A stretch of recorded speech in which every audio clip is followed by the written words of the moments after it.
এই যে বিরিয়ানির মাংসগুলো ভেজে নিচ্ছি, উনুনে করছি। গুড মর্নিং বন্ধুরা, এটা হয় না, আর আমি সবাইকে শুভ সকাল। আর দিনটা শুরু করছি আজকে বিরিয়ানি বানাচ্ছিলাম বাড়িতে, তো সেটা দিয়েই শুরু করছি। আজকে রং খেলার দিন ছিল, বাড়িতে একটু বিরিয়ানি বানাচ্ছি, কোনোদিন বানাইনি, ফার্স্ট টাইম বানাচ্ছি। তো কেমন হবে কী হবে জানি না, তো বানাচ্ছি, পুরোটা তোমরা দেখতে থাকো কেমন বানাই প্রথম টাইম। তো প্রথমে মাংসগুলো ফ্রাই করে নিলাম, নিয়ে এরকম মানে সব কিছু ভাত টাত বানিয়ে দিল মা। এবার আমি এখন একে একে সব সাজিয়ে নিচ্ছি, নিয়ে লাস্টে ব্রেস্তা দিয়ে, মানে নিচে ব্রেস্তা বেশি দিয়ে দিয়েছিলাম, উপরে অল্প কটা ছিল সেগুলো দিয়ে দিলাম। দেওয়ার পরে এখন সিল প্যাক করে দেবো, দেখতে পাবে তোমরা।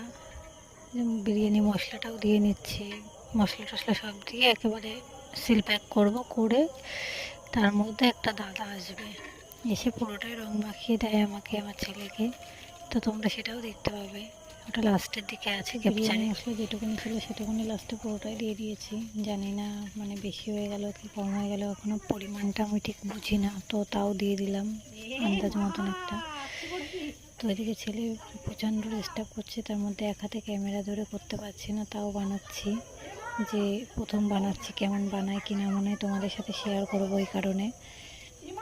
তো দেখতে থাকো, এবার দেখো বিরিয়ানি দমে দিয়েছি, তার মধ্যে একটা দাদা এসে রং মাখিয়ে পুরো ভূত বানিয়ে দিয়েছে। এদিকে বিরিয়ানি দমে দিয়ে দিয়েছি, তাও এখন এবার ভয়ও লাগছে কতটা মানে বিরিয়ানির যে জলটা ছিল সেগুলো দিয়েছি, পোড়া লেগে যায় কিনা সেটা ভয় লাগছে। এটা আমার ছেলেকেও মাখিয়ে দিয়েছি, স্নান করালাম, একজন একটা মেয়ে এসে ওকে তো ভীষণ ভয় লাগছে যে তলা দিয়ে না পড়ে যায়। তো লাস্টের মধ্যে পড়ে গেছিল, মানে সবাই ধরে যায়, মানে ধরছিল, তার মধ্যে আমাকে মাখাতে গিয়ে ওর গায়ে পড়েছে। এখন আমরাও কোনোদিন বানাইনি, তো ওই জন্য পরিমাপ টাইম এগুলো এখনো ঠিক বুঝে উঠতে পারি। দমের থেকে দেখাচ্ছি কেমন দমে দিয়েছি, দম হচ্ছে, তার মধ্যে লাবানো হয়ে গেছে, ঘরে নিয়ে গিয়ে এবার বেড়ে নিচ্ছি কিছুক্ষণ রাখার পরে।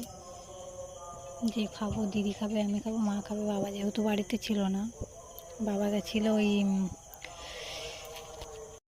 গেছিলো ঘোষপড়া মেলায়, কালকে বাড়িতে আসবে সকালে। তো বাসি মানে ফ্রিজে রেখে দেবো বাবার জন্য, যে এসে খাবে। তো এখন আমি আমার ছেলে, দিদি, বাবা বলছি কেন, সরি, মা, সবাই তিনজনা খাবো। আর ছেলে তো খায় না, ওই নামে একটু দেবো। তো দেখো, দেখতে পাচ্ছ চাল ভাতটা কতটা ঝরঝরে হয়েছে, আর কালারটাও কত সুন্দর এসছে। এবার জানি না তলায় কি আছে, তলায় একটু পুড়ে গেছে, কিন্তু সত্যি অনেক সুন্দর হয়েছে। ভাবতেও পারিনি যে প্রথম দিন এতটা সুন্দর হবে।